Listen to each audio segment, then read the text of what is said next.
answer to everything and everyone in every moment.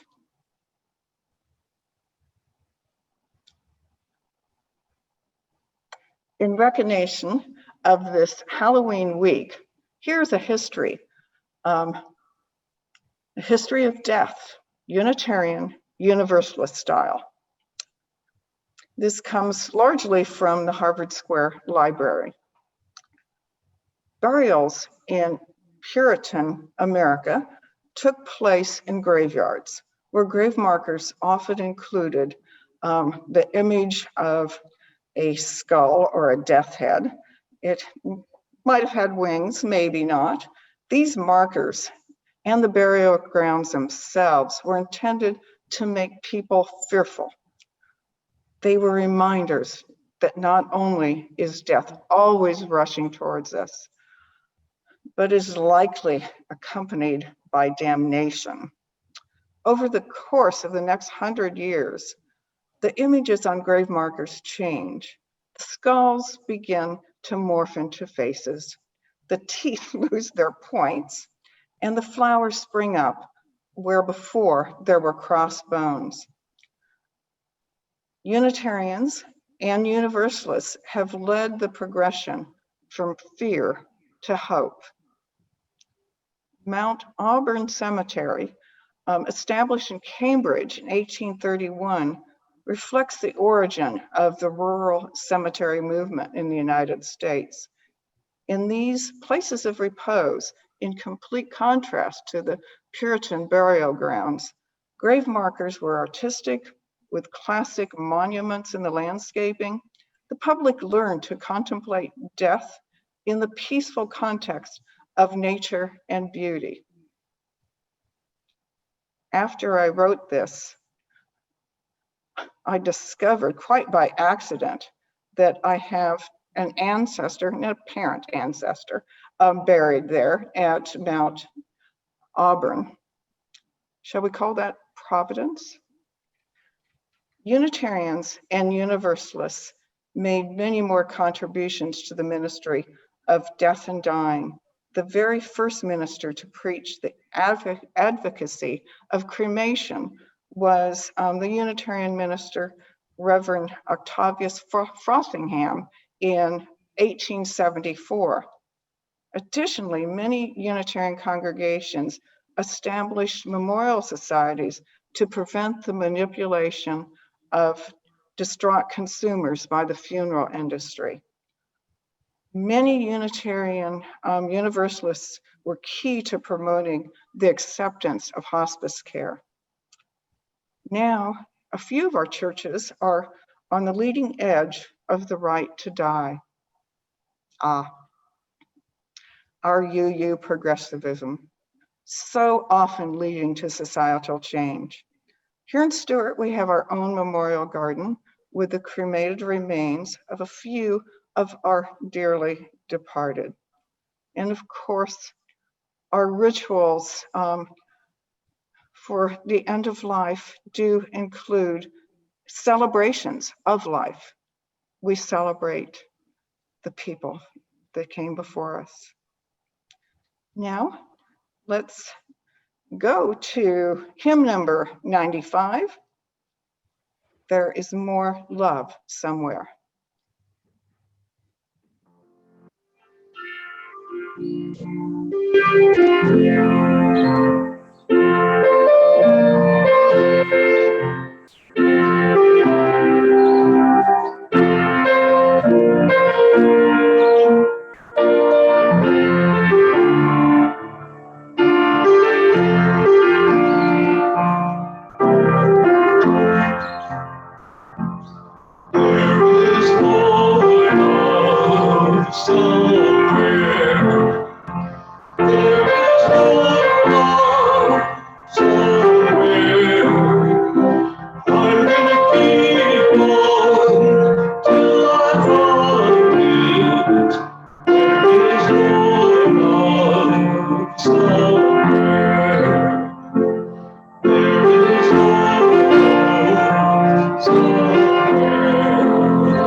Now, let us recite our affirmation, speaking the first verse and singing the second.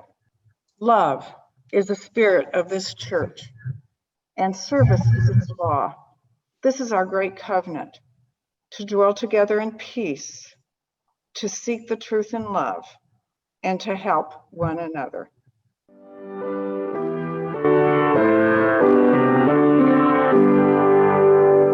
From all that dwell beneath the skies, let songs of faith and love arise.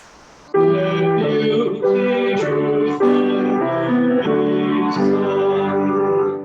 Every hand by every tongue. Amen.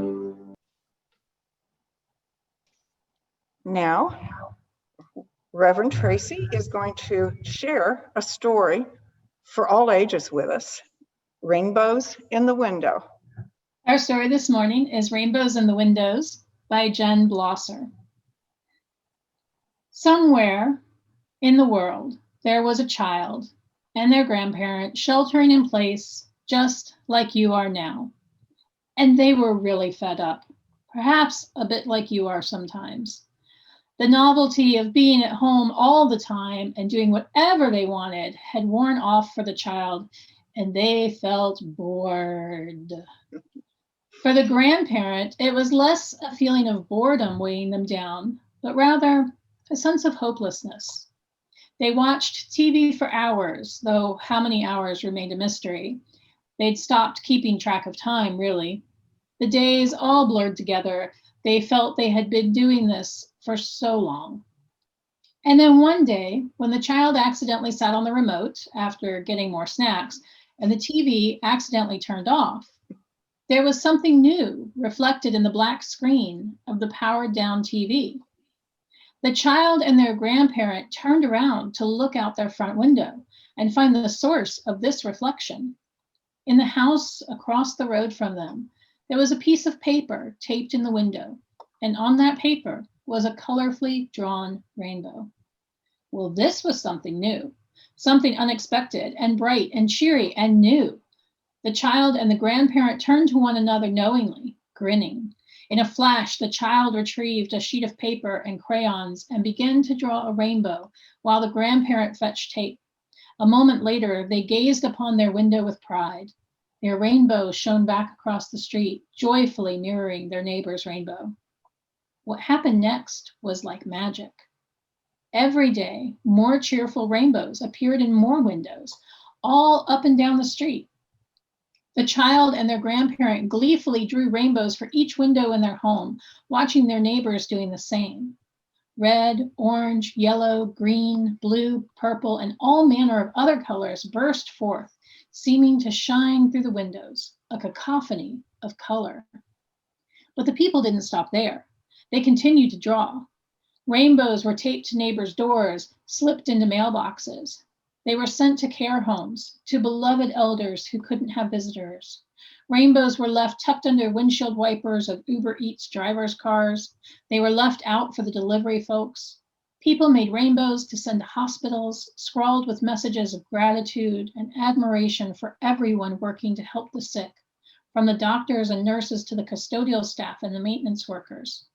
Stockers working hard in grocery stores found paper rainbows between the cans of beans and corn left waiting on the shelves where the toilet paper was sold out. Now, families on solitary walks around the city go rainbow hunting. The child and their grandfather like to do this, taking paper with them to write down all the places they see rainbows hanging. The empty school, the corner store, windows of brownstone homes, even hanging from balconies 15 stories up. They make a list of all the rainbows emerging, logging each place where the colors shine into the empty streets. By now, you've probably figured out that this story is really happening all over the world right now. Folks are coming together in spirit while physically distanced to lovingly reassure one another with brilliant colors. The rainbows are beautiful, and to see them alone is a joy, but they carry with them a promise. The rainbows shine as a reminder of hope. We are in this together. The storm will end, and we will come out on the other side. Thank you, Reverend Tracie. That was very timely. You know, I actually saw a double rainbow, a real one, last week. We're now going to do our joys and sorrows. I'll move a stone in our symbolic river to mark our ebbs and flows. Please keep your joys and sorrows brief. Raise your hand to share, and Karen will unmute you to speak. Please mute yourself when you're done, and I will continue, or Karen will continue, to call on one person at a time. We know some of you have sorrows which are too private, too raw to share today. Know that our hearts go with you. Let's also feel our good vibration for all our joys, however small they are at this time. Our reading this morning is Surrender to This Life by Reverend Gretchen Haley. Give up the fight for some other moment, some other life than here and now. Give up the longing for some other world, the wishing for other choices to make, other songs to sing, other bodies, other ages, other countries, other stakes. Purge the past, forgive the future, for each come too soon. Surrender only to this life, this day, this hour, not because it does not constantly break your heart, but because it also beckons with beauty, startles with delight, if only we keep waking up. This is the gift we have been given, these body clothes, this heartbreak, this pulse, this breath, this light, these friends, this hope. Here we remember ourselves, all a part of it all, giving thanks together. Let us be silent together.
Now here is Reverend Tracie Barrett.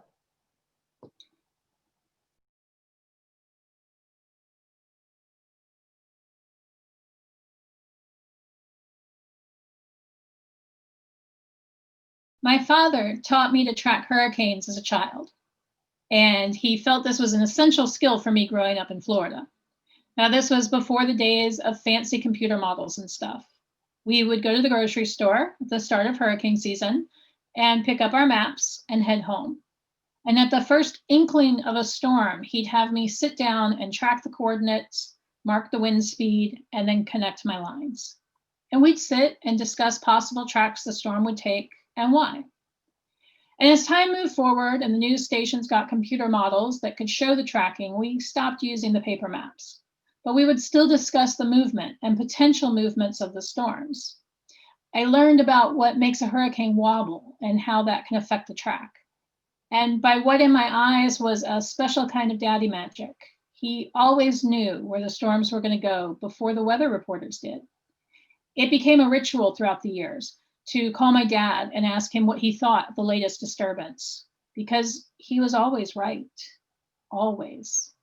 He only got scared and talked about evacuating twice, Andrew and Katrina. And both discussions were held while the storms were still Category 1s. After he died, we had our first big hurricane in a few years, and I honestly didn't know what to do. I walked around my house carrying my phone, wanting to call him, but knowing I couldn't. Should I pack my family and leave? Should I just hunker down and stay put? I tried watching the models, but the fear and the grief took over and I couldn't focus. Finally, one day, I knew what I had to do. So we packed up and we went to my mom's house. We did the prep work there, and we settled in for the long watch with one television tuned to the local 24-hour news station with the updates. That night, I did what he would have done, and I stood in the doorway to witness the eye pass over. I was afraid, and I was also at peace. Weird, right? But as I stood there watching the trees blow first in one direction, then stop, and then blow in the other direction, I knew that we were as prepared as we could be and that we would be okay. There was cleanup to do, as there always was, but we were together and we were alive. When this pandemic first started overseas, I was keeping an eye on it, partly because I had a cruise scheduled at the end of February, but partly because I could feel in my bones that this was going to be serious. Different from Ebola or H1N1 or mad cow, all diseases and breakouts that I had watched on the news as they spread. Something about this one felt different. I often wonder now if this is how my dad felt about the bigger storms, something you just know and you hope that you're wrong about. I watched the news in horror from my stateroom on the ship, knowing that things were getting serious and I wasn't sure what we were facing when we returned. I began watching the news in earnest at home, reading the articles, listening to the reporters and the scientists. And then I had to stop because my anxiety was taking over my ability to focus on what we needed to do to prepare. So I did what I know to do when something big is coming. I began tracking and I prepared my home. The preparing part was a bit easier. We were able to get to the store and get most of what we needed, although toilet paper was as elusive for us as it was for everyone. For a while, life continued on. My partner continued to go to work until the theme parks closed down. I worked from home thanks to a broken right foot, which prevented me from driving into the office. And I began tracking the numbers. Not obsessively, but I would check the Florida Department of Health numbers twice a day. And then when they started updating once a day, I did that. I turned the news off. I chose which articles to read and when. And once the decisions were made to close, I did what my father taught me to do when waiting for the storm to hit. I rested. Now, this may seem odd. There's still so much to do, right? Well, yes and no. Since this isn't like a hurricane which comes and then goes, the prep work is nonstop. The constant wondering when we will get back to normal and worrying about loved ones. But this isn't a sprint, and it isn't even a marathon. This is a long slog. We will be at this new normal for a while, And according to the scientists, we will be here for quite a bit. So we need to rest and to take those opportunities to rest, or we'll never survive. Going back to my father and how we handled hurricanes. Once all the prep work was done around the house, tree limbs picked up, the pumps put into the place in the backyard, all loose items brought inside, water jugs filled, and food cooked, he would go check on the neighbors. I remember one year a group of neighbors going around with someone's box trailer and picking up loose branches as they trimmed troublesome trees. When he came back inside, he would go take a nap, a long and well-earned nap. And I used to wonder why, especially because the winds were just picking up and the rain was starting. Why was he sleeping when the storm was starting? Because he knew he couldn't do anything at that point. He needed to rest to be able to face what was coming later. Often with the bigger storms that came over us, we would lose power and then the lower levels would flood because the pumps don't work if there's no power. And Florida in the summer in a hurricane with no electricity is not a fun place to be. There is no sleeping at that point. During the eye of the storms, often he would rush out to check on neighbors and see how they were doing, try to do any quick repairs he could, and then come back in to rest until it was over. We are being given an opportunity to rest. Not everyone, and I know that. But for those of us who can, we should. We will need that time of rest to face what is next, because that's still unknown. We have no idea what our world will look like on the other side of this. We have no idea what help our neighbors are going to need, what help we might need, what work we will be called to do. Barbara J. Peskin says, often we are found in our grief and comforted, calmed by some kindness, brought alive again by beauty that catches us undefended. Even when the sun is most thin and far, even at the hour the storm is at its height, renewal nests with sorrow. Love abides, even beyond anger, beyond death. We are held in an embrace invisible but infinite, moving with all creation, between wholeness and fragmentation, moving always toward the one. Love, do not let us go. Friends, if you are able, take this time to rest. It doesn't mean just sleeping, although it can. It means turning off the news if it's making you anxious. It means finding ways to ease your soul and your heart and give both a break. It means finding a small thing to do to take care of yourself and those in your immediate circle. For many, according to my Facebook feed, that seemed to be baking or learning a new craft or picking up an old one. For some, that means spending time planting gardens or adopting pets. For others, this could mean going to bed earlier and sleeping in a bit. For me, it has meant being more intentional about my days and my activity levels. I have found over the past couple of months that other than a few shows, I've stopped watching television as much. I'm back to reading more, knitting more, and just sitting. Not necessarily in meditation, but just sitting in silence, taking in the sounds around me and outside of my home, noticing that the neighbor diagonally behind me plays music outside on his back porch and thankfully has the same taste in music as I do, noticing that the neighbor next door to me calls in all the cats he's trapped, fixed, and released when it's time for food. And yes, he does this by name. It's noticing my own body and how it moves through this great time of anxiety and stress and recognizing its needs and fulfilling them as best I can. What does that look like for you? What does resting in this great unknown of what happens next mean for you?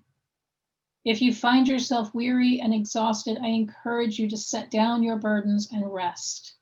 It doesn't make them go away, but it does allow you a time to pause. If it's helpful, find someone you can share with, as burdens are lighter when they are shared. There is a love holding us. Let us rest in that love and be held. That love is community. That love is our faith, however we manifest it within our beloved Unitarian Universalism. That love is each other. That love is bigger than us and small enough to be a part of every speck of information in ourselves. And now, of course, we have more than just COVID to deal with. Racial inequality is on clear display for all to see these days. As we join that fight too, it is important to remember to take breaks when possible, especially those who are activists. The work is hard. It will take all of us giving each other breaks when we can to bend this arc of justice. This is the thing. I'm not going to sit here and give empty platitudes that everything is going to work out. We will hopefully never go back to the normal that once was. My hope is that once we are through this, and we as a world will eventually get through this, my hope is that our world becomes kinder, gentler, and more caring to those around us who are on the edges. My hope is that this is an awakening for us, but that work is still a ways away. For now, our job is to survive, to take care of those among us who need us to keep them safe, and to rest when we can.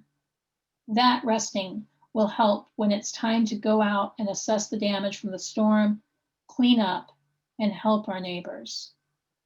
May you be able to find ways to rest in the midst of this great unknown. May you be safe. May you be well. May you feel the love that is holding us and be held in that love. Amen. May it be so, and blessed be. Our closing hymn is number 159, This Is My Song. Bruce will play it through once before we sing the 2 verses.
Our closing words today are by Gwen Matthews.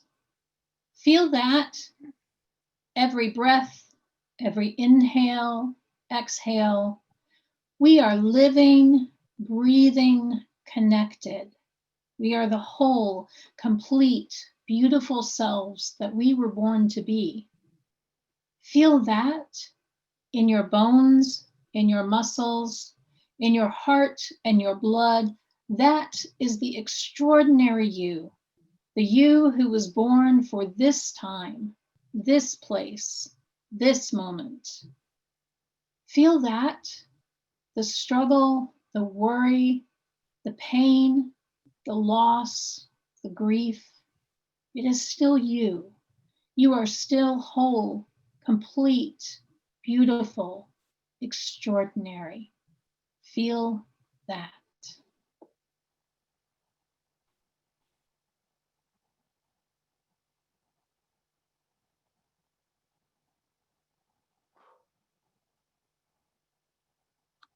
We extinguish this chalice flame,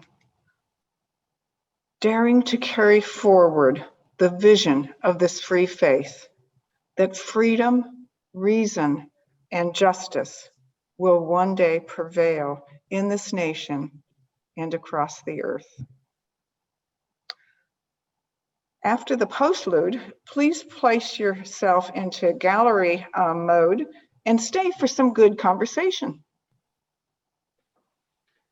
The postlude this morning is entitled Morning on the Milkweed, and it's by Jean Cotter.